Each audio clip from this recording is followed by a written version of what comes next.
नमस्कार. श्री संत तुकाराम महाराज गाथा. संपूर्ण गाथा पारायण श्रवण करू इच्छिणाऱ्या सर्व श्रोत्यांना माझा मनपूर्वक नमस्कार. अभंग क्रमांक 1660 ते 1670. अभंग. समर्थाचे केले मोडिले कोणा जाईल, वाया करावी ते उरे खटपट सोस पुरे. ठेवा जो ठेविला आपुलाला तैसा खावा, ज्याचे त्याचे हाती भुके तयाची फजिती. तुका म्हणे कोटी वाळे झाले शूळ पोटी. प्रत्यक्ष जे समर्थाने तयार केले आहे ते कोणाकडून मोडले जाईल. त्याने तयार केलेली कोणतीही गोष्ट मोडण्याचा प्रयत्न केला तर ती व्यर्थ खटपट होऊन शेवटी श्रम होतील असे आपले संचित आहे. त्याप्रमाणे ते भोगावे. जो समर्थाच्या विरुद्ध व्यर्थ बडबड करतो त्याची शेवटी फजिती होते. तुकाराम महाराज म्हणतात, असे कोटी अभक्त आहेत की जे भगवंताला विरोधात गेले परंतु शेवटी त्यांच्या पोटात शूळच बसला, व्यर्थ श्रम झाला. नेने गती काय कवन अधोगती, मानिली निश्चिंती तुझ्या पायी. कर्मधर्म कोण नेने हा उपाव, तुझ्या पायी भाव ठेवी येला. नेने निरस पाप पुण्य नेने काय, म्हणून पाय धरिले तुझे. वेडा मी अविचारी न कळे विचार, तुझ माझा भार पांडुरंगा. तुका म्हणे तुझ करिता नव्हे काय, माझा तो उपाय कवन तेथे. हे देवा, उत्तम गती कोणती व अधोगती कोणती हे काही मला माहीत नाही, परंतु तुझ्या पायी अवीट आनंद आहे. त्यामुळे मी तुझ्या पायी निश्चिंत होऊन राहिलो आहे. कर्म आणि धर्म म्हणजे काय, यासाठी उपाय काय करावा लागेल हे मला काही माहीत नाही, परंतु मी तुझ्या ठिकाणी एकनिष्ठ भक्तिभाव ठेवला आहे. हे देवा, पापाचे निवारण कसे करावे, पुण्य कसे करावे हे मला काही कळत नाही, त्यामुळेच मी तुझे पाय धरले आहेत देवा. देवा, मी वेडा अविचारी आहे. विचार कसा करावा हे मला कळत नाही, त्यामुळे मी माझा सर्व भार तुझ्यावर टाकला आहे.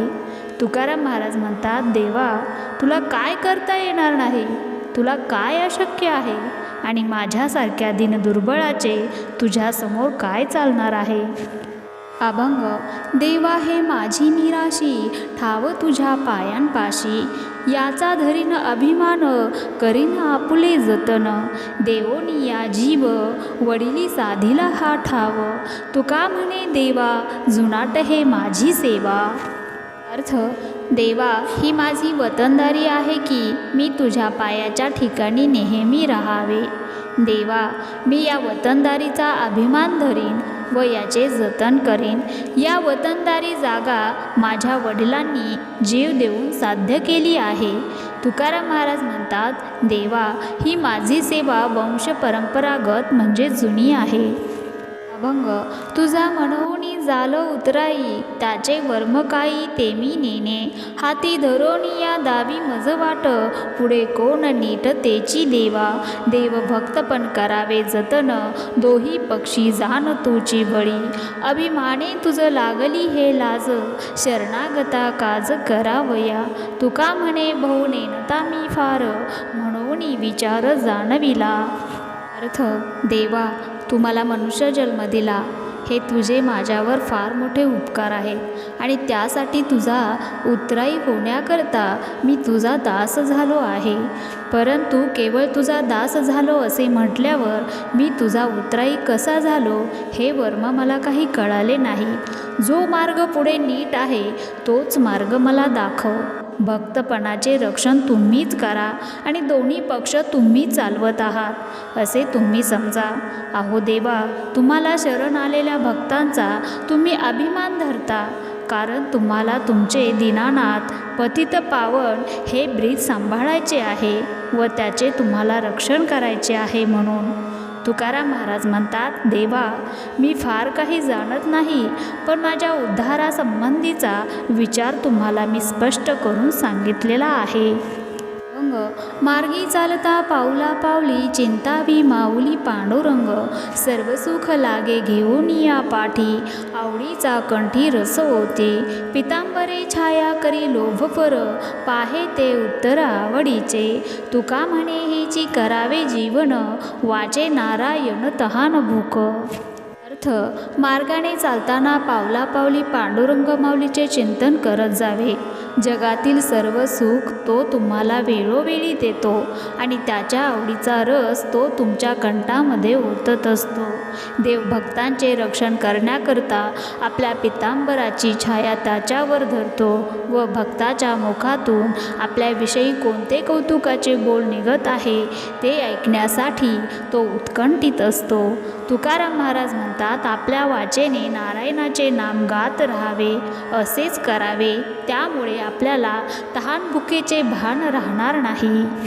अंग झालो आता दास माझे तोडोनिया पाश ठाव द्यावा पायापाशी मी तो पातकाची राशी सकळ ही गोवा माझा उगवणी देवा तुका म्हणे भय करा जवळी ते नये अर्थ देवा मी आता तुमचा दास झालो आहे तरी आता तुम्ही माझे सर्व संसार पाश तोडून टाका देवा मी तर पातकांची राशीच हे पण असे असले तरी माझ्यावर दया करून तुम्ही तुमच्या पायाशी मला आश्रय द्यावा देवा माझे सर्व प्रकारचे बंधन तुम्ही नाहीसे करा तुकाराम महाराज म्हणतात देवा जन्म मरणाचे भय माझ्याजवळ कधीच येणार नाही असे तुम्ही करा अंग अंतरीचे जाणा तरी का येऊ दिले म्हणा तुमची करावी म्या सेवा आता अभेरिता देवा नव्हती मोडामोडी केली मागे तिची घडी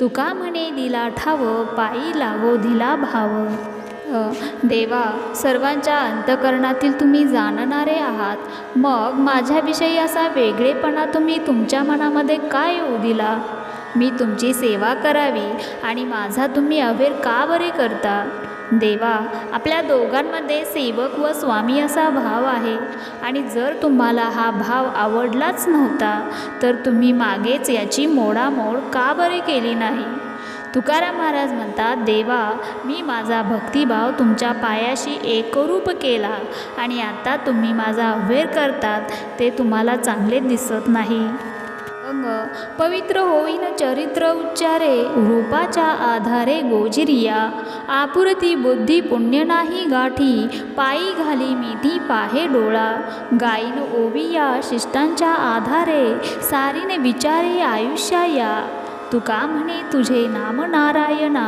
ठेवीन मी मना आपुलिया अर्थ देवा मी तुमचे चरित्र उच्चार करीन आणि तुझ्या गोजिऱ्या रूपाच्या आधारे पवित्र होईन देवा माझी बुद्धी अपुरी आहे आणि म्हणावे एवढे पुण्यही माझ्याकडे नाही त्यामुळे मी तुझ्या पायाला सारखी सारखी मिठी मारत आहे आणि तुझे रूप माझ्या डोळ्यांनी पाहत आहे हरीचे गुणगान श्रेष्ठ संतांच्या आधारानेच गाईन आणि माझे पुढील आयुष्य त्यांच्या विचारानेच व्यतीत करीन तुकाराम महाराज म्हणतात हे नारायणा मी तुझे नाम माझ्या मनामध्ये सतत ठेवीन अंग काय ऐसा जन्म जावा वायाविन काहीतरी ऋण असो माथा कोणे तरी काळे होईल आठव नाही जरी भाव भार खरा शता एका तरी जन्माच्या शेवटी कृपाळुवा पोटी येईल दया तुका म्हणे तरी नाही फाको देत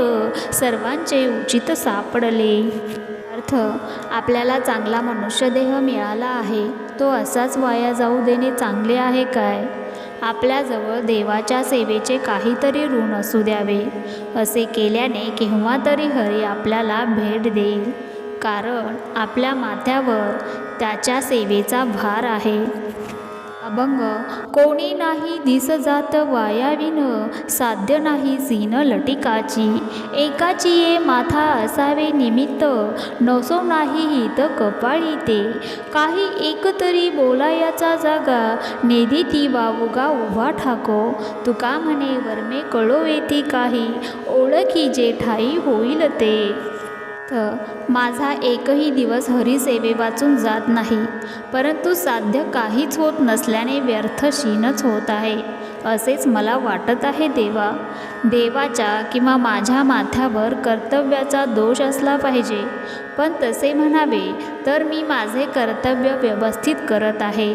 ठीक आहे, जर माझ्या नशिबात काही फल नसेल तर काय करावे, आणि असेल तर भेटेलच.